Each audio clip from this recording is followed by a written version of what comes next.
Exploring the world of making forts is one of the fun ideas that I had for this semester. In the 2 lessons that I was able to teach, I think they went fairly well. Where we would begin with initially doing basic drawings of our houses in the first lesson to floor plans in the second lesson.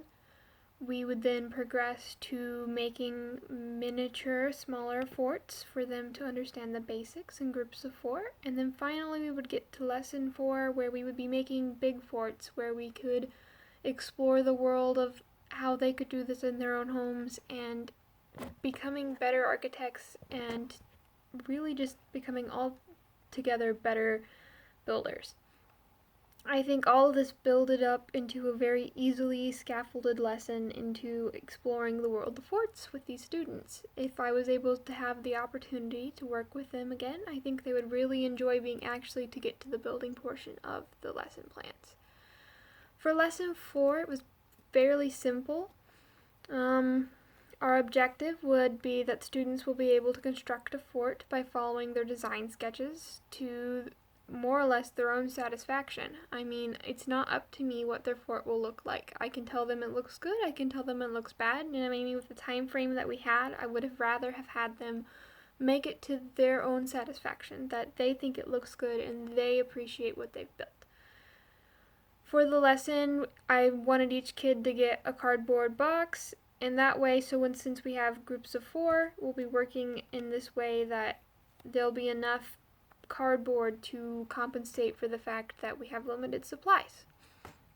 We'd have cardboard boxes for each student, a pencil, markers for designing, we'd be decorating with markers again, and scissors and 2 pieces of paper just so they can design a little bit more. Because, if you design something and without knowing what materials you have to begin with, it's kind of difficult. So, that's basically how we're going to do this with our lesson.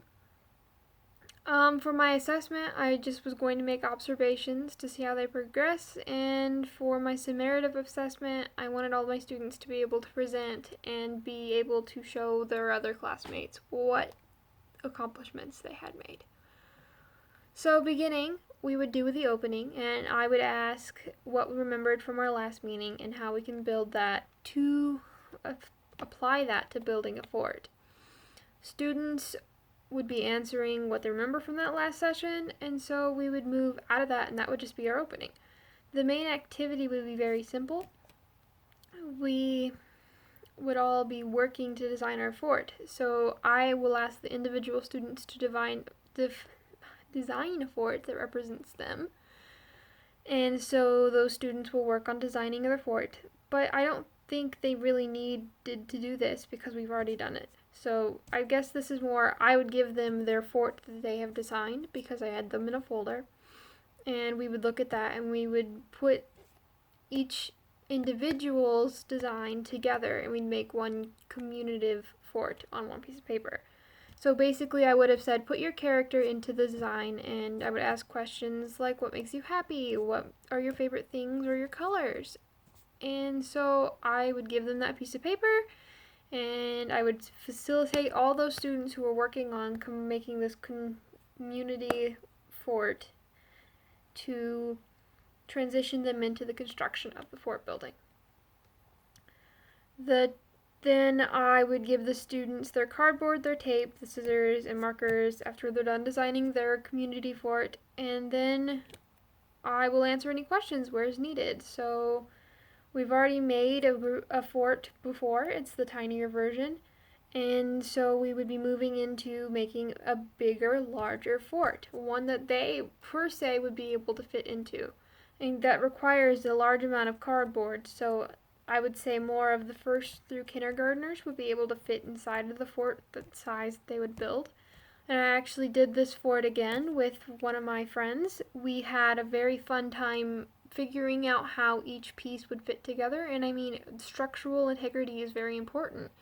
So we even I had more materials at my house than I would at a school, but using the materials that were similarly enough to the materials we have with my students, I managed to create a very nice and uniform, more or less, fort for my cat, because I'm too big to fit inside a fort that would fit a student. So this is the fort that I made.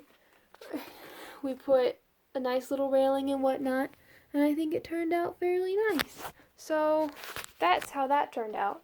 And when I interviewed my friend, they said I haven't been able to create something like that and be creative with what I was making in a very long time. So I think it was a very good experience for them, and I think it would have been a very good experience for the students that I would have worked with. To close my lesson, I would have asked the students to prepare to explain their forts, because I wanted to know what went into the fort. I wasn't going to ask this till the very end because it would have been a very good way to close our lesson plan. And so I wanted to ask them, did you make it into the center that we made for our lesson plan for the second lesson?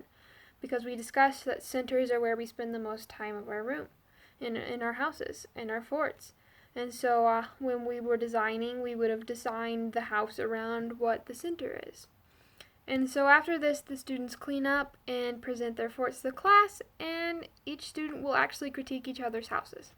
And so that would be the end of my lesson plan. So some factors that could have diminished student engagement would have been the diversity in age groups. I believe that I managed to handle this while I was there, but to handle it while I was there, I put them into groups of 4, and that really compensated for the age boundaries. And it allowed for the students to make up for what the younger students didn't have skill-wise, because I think when you put a 5th grader with a kindergartner, the 5th grader is able to compensate for the kindergartner who really just wants to play and hang out. Some other things that I noticed, that upon completing this lesson with my friend, it would really be kind of harder to do this lesson because of the materials and how hard it was to cut the cardboard. I think cardboard is kind of a thicker substance, and we'd need something sharper to do that with, so I think I would probably move my lesson plan up to an older age group. I know I had it set for 3rd through 5th, and that would have been great if I could have worked with that age group, but I had kindergarten through 5th grade. So that made it quite difficult to manage the ability to work with that. So I think the groups of 4 really allowed for that easier use of materials. And I think really that was the only challenge we would have faced during this lesson. And I think that is a challenge that could have added some self-motivation, being able to create something on your own. I think that promoting student growth can be hard, but I found that the easiest way to achieve this is definitely setting rules and boundaries so the class can follow along very smoothly. And if your class isn't smooth, there's no way that you're going to be able to manage the class the way that you're really wanting to. Finally, upon past assessments, I think it would be best to do this group still in the variety of K through 5th, but making sure to keep everything clean, manage the situations, being calm and collected, always being there for when your students need you. And that's really all. I mean, this lesson would be an amazing opportunity for the kids to learn about architecture, but that wasn't possible, so thank you. I'm going to end this here.